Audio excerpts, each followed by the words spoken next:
Hi, I'm Jay Harmon, and I am a colored pencil artist.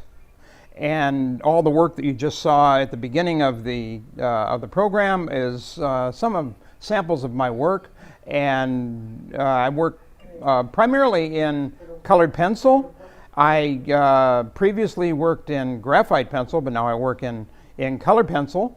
And the stuff that you'll see here at the studio, if you come down to the studio here, is a lot of my work is everything is on sale and special rates. For all you have to do is say you saw me on the show, and we'll give you special rates here. And we'd like for you to participate in this show. And our number here is 1-888-994-4995. And my website is coloredpencilartist.com. So what I would like to begin today is I have my special guest with me. And this is Marion Freeman. We have known each other for a long time, and he is a fantastic artist. And I wanted to talk to him a little bit about his artwork and some of the things that he has done. So I call him Mark. Mark, yeah. And I think everybody can call him Mark, right? Yeah, you can absolutely call him Mark. Okay. Yeah. And so some of the samples that you brought here, if you'd like to show one. Okay, we have. I noticed beach fence back here, which was a work that, when you work on a canvas, sometimes it's just not quite what you want. It keeps talking to you. This is one that actually had 3 different lives. It started off as multiple things. At the end, I thought, whoa, I love that pattern for a weathered beach fence, and so I painted the ocean background and taped off the fence itself and brought the ocean there. And that's I know you asked earlier. What my impetus for creating art was, and certainly when you live at the beach and you go to beach sunrises and just everything about right. Step back. Right, Mark was in fact I was at Mark's wedding. He was married at the beach, sunrise wedding, and it was beautiful. And somebody said they even saw dolphins there that day. Yeah, so, we did not see them, but we were facing each other. Not surprising, I wouldn't have noticed something in the ocean. I had moved from Knoxville, Tennessee, where I'd gone to college and started my own business, and was in advertising for 30 years, and retired to come down. I'd always wanted to live at the beach and paint. So I moved to the beach, and now I'm painting. So it's kind of axiomatic. So is the beach all of what you always thought it would be? And more so, honestly. Yeah. I having grown up in Baltimore, we go to the ocean at Ocean City, Maryland, and the waters were always kind of dark gray and green, and I didn't realize how beautiful the turquoise waters were down. Very Caribbean. Very different, yeah. And so got here, and I had a friend who asked me down for a weekend. I came down for a weekend and thought, this is where I'm going to stay. Really? And so that's kind of that started the transformation of me. It was a very peaceful thing too. That I know that you go to the beach just about every day, right? We try to as often as possible. Leslie probably makes it more often than I do. Yeah, his beautiful wife Leslie is very much of a beach bunny. Well, yeah, and it's funny. She always thought of me as being a mountain kind of guy because I always wore cowboy boots. But I realized the name Marion, my legal name, is actually of the sea. Of the sea, really? And so I started thinking about it. Thought, well, that's kind of I guess fortuitous that I ended up moving down that's here. Interesting. Yeah, I thought so too. Yeah. That's a good old world name. A lot of people will say Marion. I've never heard the name before. It's John Wayne's name was Marion. Right. Of course, that's why he went by John too. Marion Morrison. Marion Morrison. Yep. I think he got tired of getting beaten up in the schoolyard also. So okay, do you have another picture? Another slide? Let's see if there's another slide up here. This is. I do things that, to me, I'm very, I guess, mathematical in my thought process.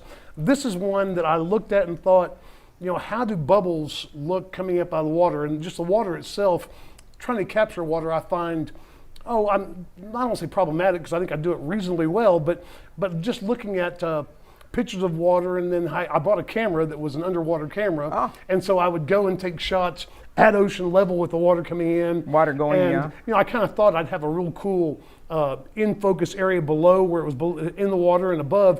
It doesn't work out that way. The camera tends to pick one or the other to focus upon. Oh, really? And I was getting shots of just of air bubbles rising, and I just thought how cool that was, and so I kind of started this exploration of you know how water looks. Well, it's great. I mean, it's very lively. I see you know the colors and everything there. It kind of looks like almost like if you're having a champagne or something. I don't disagree. I called this one OOO because of Leslie's love of Jimmy Buffett and Jimmy Buffett's love of France. The OOO was EAU, so it's water. Yeah, exactly.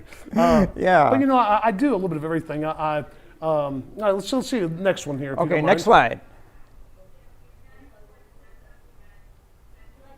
slide. Next slide. Please. There we are. You know, being a Oklahoma boy originally, but living for 35 years in Tennessee, it was not unusual to lay on the back in the backyard and look up at the moon through the trees. And yeah. you know, I still do have roots of my upbringing that rear their heads, and I always was fascinated with. I'm kind of a math science geek. I'm fascinated with space. The Hubble telescope certainly has opened my eyes to all kinds of new visions of God's. I mean, you know, he's a heck of an artist. You look at it, some of the space. He's the deep original. well, he is the original. Yeah, he is the master artist. That's right. But I mean, you know, just looking up at the moon and the way light refracts and everything, I find it fascinating. You know, I really do. I love moonlight pictures and that looking through the trees is just very calming. Well, thank you. I would say that. Well, you know, that's the reason I paint. I paint to make myself happy, but I guess I hope that someone, I've seen people at the gallery we were at who would walk in and go, oh, you know, wow, that speaks to me, and that just thrills me to death. I mean, honestly, I'd almost give the piece of artwork to them. I mean, in my heart, because what I paint for is to not only make me happy, but I love the idea of having a part in somebody's life, and them walking by a piece, and whatever that painting evoked to them, if it evokes that every time they walk by, it tickles my heart. It really does. It makes me just very happy inside. It's a great feeling. I share that with you because I know when people have seen some of my art and they say, wow, I mean it just moved them. You know, and I love that because you know they don't just, I don't know. That's what art is supposed to do. Real art is supposed to make you feel something. It might not always be happy, and you know. No, I agree. And but art should make some kind of emotion with you, whatever that is, and if it moves you in some way. It's like music. Yeah, no, I agree. And again, it goes back to the math and everything. I think math and art and music are all intertwined. I mean, you know, it goes back to string theory, I guess. And and you know, I think there's a mathematical underlying of everything. I mean, I think we just fail to see sometimes. You know, it is. It all goes together. I think music. Well, music and math and art and everything is writing. I mean, you know, all the creative sciences. I know. When I was an art teacher for many years, and you know, I used to tell the students when you come to art class, you're actually getting an education in not just art, but all the other subjects too. Absolutely. You're getting science. You're getting history. You're getting math. You're getting a little music. You're getting everything, and that's all included in art. So it just everything kind of falls under that. I agree. I recall one time, and this is not to pat myself on the back. It's to say I think the soul of an artist is this. I had a woman come through, and she and her sister would come down to the Brooklyn Cafe to the show down there, and she came in and she walked in and stopped and gasped and said, "What's the name of that piece?" And it was a path through the woods. And I said it was called We Journeyed Together, and she sat down and started crying. Really? Yeah. And I you know, is everything wrong? Is anything, you know, what's wrong? And she said, no. This reminds me of the last trip my husband and I took. We took a little walk in the woods, and this is, you know, a few weeks before he died. Oh, wow. And she just, you know, how much is it? And I think, I don't know, I think it was $800. I didn't, but I would have been willing to talk with her. And she said, oh, I wish I could afford it. And I said, well, I want you to take it home with you. And she said, well, you can't do that. And I said, no, I know the artist. I know that I can actually make that move. Yeah. And she asked why. And I said, because she had more of a response to a piece of my work I mean, how could I not give it to Yeah. her? It was meant to Yeah. be in her life. Well, sometimes I feel, and you might feel this way too, Yeah. that when I'm doing a piece, I'm not really sure why I'm doing it.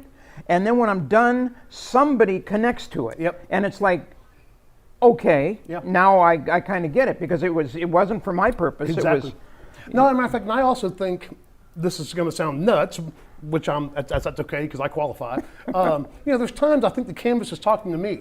Yeah. I may start into Oh, a piece absolutely. thinking this is going to be this, and somehow the paint doesn't quite lie properly, and just things about it, and I think, wow, so this is taking this direction, unbeknownst to me. sometimes a picture that you're working on will go in its own way. Very much. It will start one place and end up somewhere else and take you on a whole journey before you get to the end of the picture. To that these end, here- I've got three little small pieces that are.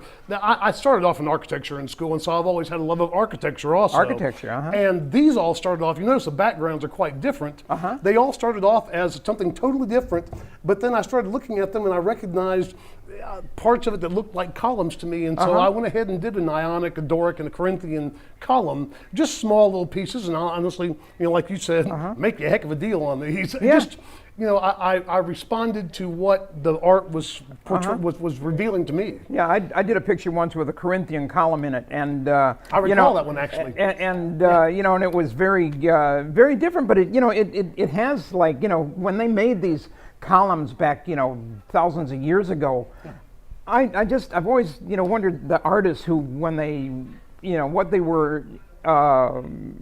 I don't know what they're really Manifesting. seeing. Yeah, What they yep. were seeing when they were creating all this Yep. stuff.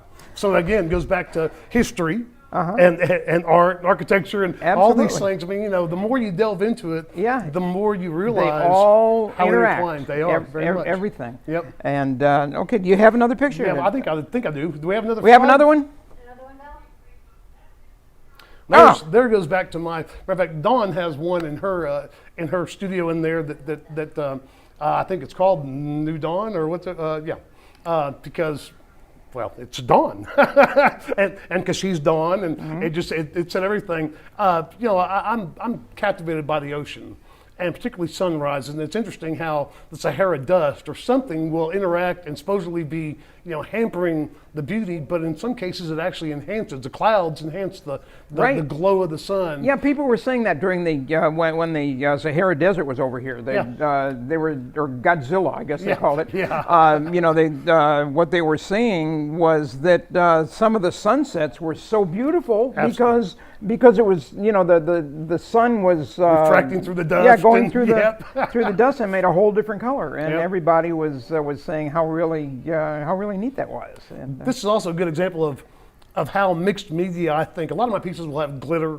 I mean, you'll see a piece up there that has ocean tide, but I like things that move and refract somewhat differently. This one actually, the waves themselves are actually waxed paper that I crumpled up and put up there. So Wax this paper? piece, yeah. Right. So actually, what you don't see is that these are literally dimensional. So you are getting some real Okay. cast shadow off those, and just doing something strange with Yeah. it. If I see And- something, it's liable to end up in a piece of artwork. And something else that you do that I really, really like is that on some of your pictures, like I think the one behind you there, you put lacquer. I would put resin. Resin, Actually, yeah. resin, It's a yeah. epoxy resin. I'm gonna grab this off here for 1 second, if that's all right. And a piece like this, what you can't really see unless you're up on close to it is I will paint and then I will resin and paint and then resin, and so you get areas in there where you can see the surface, the canvas texture, but then you so get neat. refractions, and I will use some iridescent colors, and then some metal transforming or some Sure. color shifting colors that just from the way the light hits on it and the angles you're at, you get some unusual refraction, and so I like the jewel-like aspects of That's great because it's so different, because it kind of is like looking at jewels or bubbles or something, because it's not all evenly lit because No, of that, exactly, and yeah. that's how something would look natural. This is called multiverse, and this I'm sure was inspired by some science, program on science. And I've had people say it looks like kids' bubbles. Whatever it looks like to you, that's one thing I've had to learn as an artist is if I can stop a piece at 75% or 80% completion in my mind, I think it allows a viewer to fill in the other 20% and to actually gain ownership of the piece. When they look at a piece and say, oh, that reminds me of me and my brother laying in the backyard looking up at this, well, then they've just finished the piece in their mind. So, I mean, I think that's one of the things that as artists we fight against sometimes is trying to finish a piece. Yeah.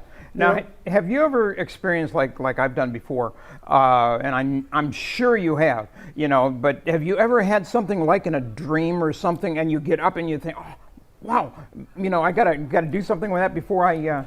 You saying that is perfect. This is a piece I'm actually working on right now, and you see it started off as a beach scene with a beach fence there that's somewhat collapsed, and then I had the vision of this actually being in a room, and so I'm in the process still of working this, but this is a perfect example where I started off one place and in a dream saw something else, and I got up in the middle of the night and said, I've got to do this. So, I mean, you know, it's a perfect example of a work in process that's still in process. That's beautiful. I can't wait to see the finished product. Influenced by dreams or whatever. Yeah, well, that's great. Well, you know, you got another one there? I was going to say, you know, here's one that, this honestly was probably an hour piece. I don't know why I had a vision of Van Gogh or something in my mind, and sat down and I had these pigments all there, and with a palette knife, this is all palette knife, no brush strokes. And that just all came out, and it came out. Wow. It was one of those pieces that evolved on screen. So anyway, I want to thank you, Mark, for you know, for coming by and you know, talking about your artwork. I would like anybody who would like to get in touch with Mark. Do you have a website? I do have a website. It's marionfreeman.com. It's MarionFreeman.com. Okay. And you'll find other information there, phone number, et cetera, et cetera. Okay, and that's great. And our number here at the studio is 1-888-994-4995. And we'll be right back after this commercial. Jay Harmon, exclusively in the Gallery of Boca. Jay Harmon captures the essence of really creative and captivating mind. Jay Harmon brings light into the darkness on majority of his pieces, using a negative background to highlight the details of some of his looks. I know some artists use white canvases, but he thrives on a black canvas. And here's the kicker. He only uses pencil, colored pencil, graphite pencil, and pencil for his art pieces. Yes, I know it's hard to fathom that these beautiful pieces came from pencil, but yes, they did. And the only way you can experience Jay Harmon is if you come to the Gallery of Boca. Jay Harmon, an unconventional artist with a unique story behind every canvas.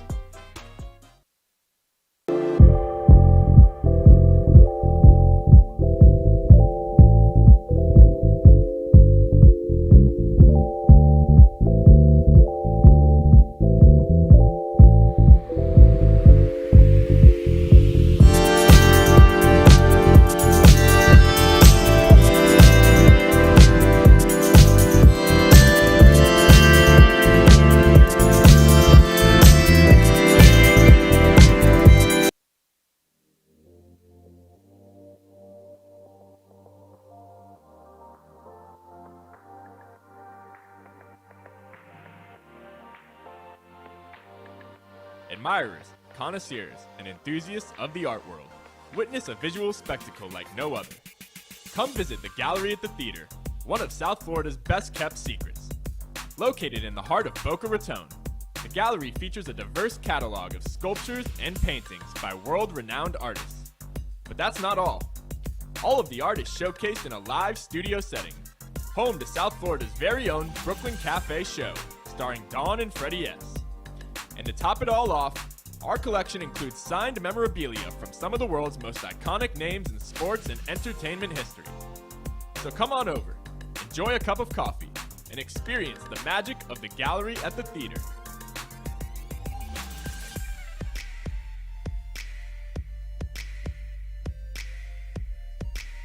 Located at 2400 Northwest Boca Raton Boulevard in Suite 13. Or give us a call at 888-994-4995.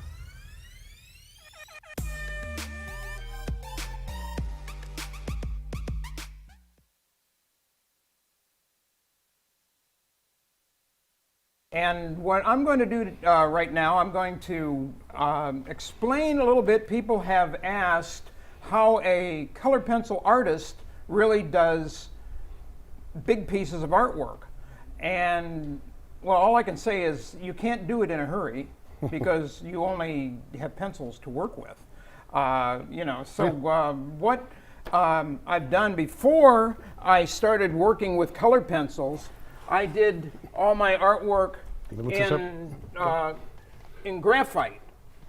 And a piece like this, whoop, am I getting it out there? There we go. I just want to get it so it's not glared. Gotcha. All right. That piece here was done all in graphite pencil. Okay, this is what I used to work in exclusively. And a piece like that took me about 4 months to complete. And that was what I worked. And then about 5 years ago, I guess, I discovered colored pencils. And I fell in love with the medium. And so it was something that I wanted to really work on some more, and because I liked it so much, I started working with it exclusively, and since then that's almost all that I work with. And I do some large pieces, and some of my pieces that I work with, that piece right there was before I started with the with colored pencils. That's another graphite. That's another example of graphite pencil. That's Even the skin tones. I mean, you've got kind of a yellowish kind of. It is because I was able to do that with using with the side of the graphite. brush and then I decided if I can kind of do that, what could I do with real skin tones and real everything? That's incredible. So thanks. So now now working with colored pencils, and everything is really different, but I enjoy it a lot. And over the next few weeks, I will be demonstrating how I create a picture. Okay, and I'm curious. Do you ever start off? I found working with color pencils in the past that I liked using a medium tone to start off with because I could draw lights and darks out of it. Right. Do you start off typically with white? I start out like with this picture, with this one here. I start out. It's got just white. A white background. Either the backgrounds that I work with are either pure white or pure black. Gotcha. Okay, and I do quite a few on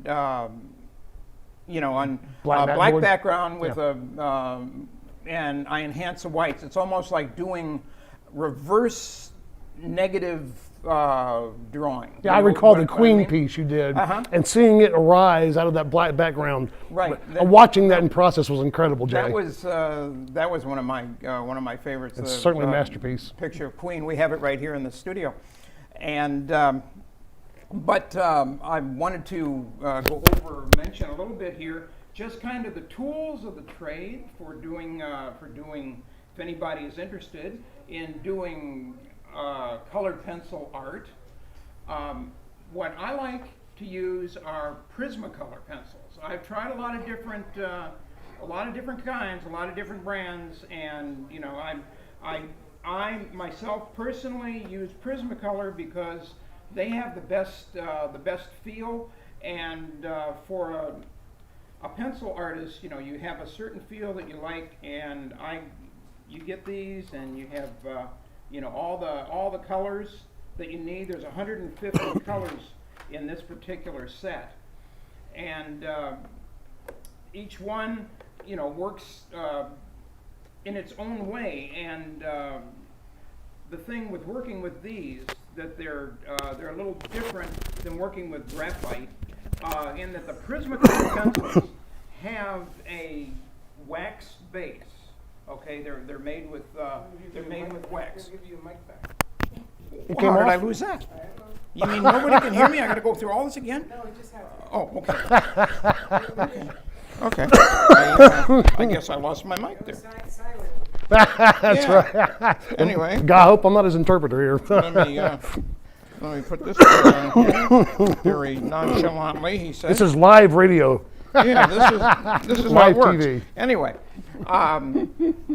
so I don't know what you heard or what you didn't hear, but what I'm saying is that the colored pencils, especially the Prismacolor, has a wax base.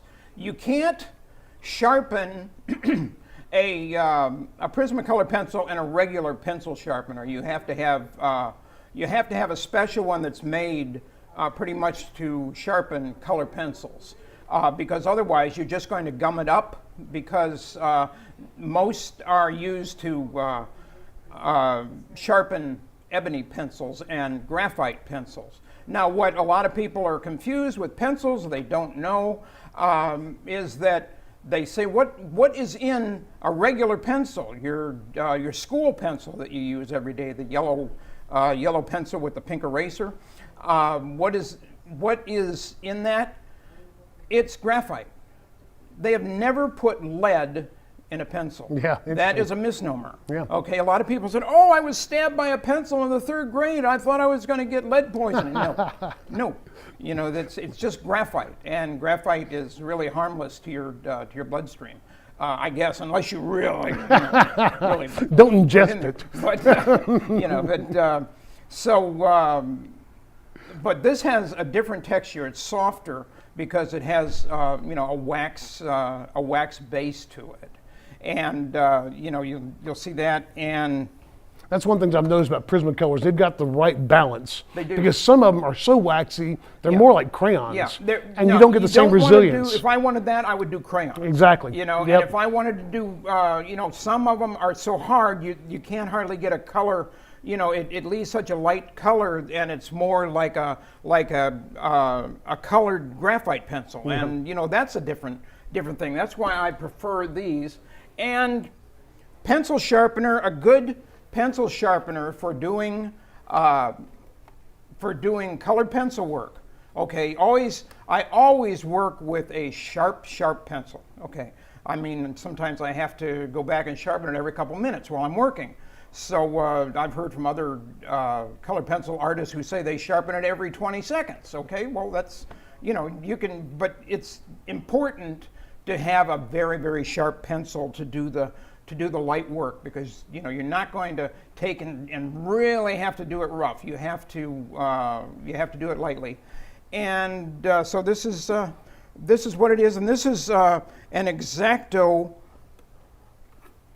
pencil sharpener, X-Acto School Pro. This is called, and this is what I used to use in my classroom when I was a teacher, and the X-Acto School Pro, and that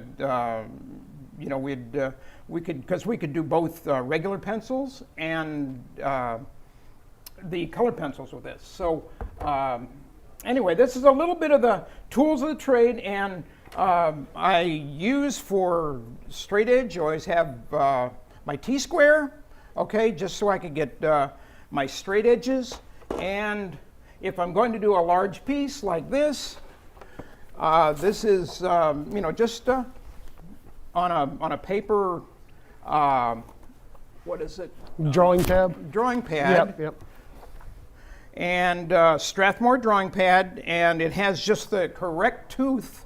And by tooth, I mean how much texture. There's just a little texture in the on the pad, so that you can draw on the pad, and you can really feel. If it's too slick, it won't work, and if it's too rough, it won't work. Mm-hmm. So you just have to have the right amount of tooth on a very much on a thing. So anyway, that's a little bit of background about colored pencil, the tools, and everything to how to do it.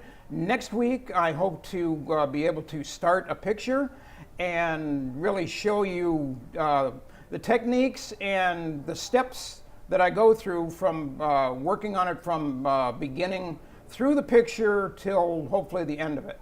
So we'll be doing that, and I'll be watching. And good. I have great admiration for your technique and your teaching skills. Oh, thank you. And again, I'd like to thank my friend Mark for joining me here today. Thank you for having me. And we look forward to seeing you. My name is Jay Harmon. My website is coloredpencilartist.com, and our phone number here is 1-888-994-4995. Okay, and have a great day. I hope you enjoyed it today.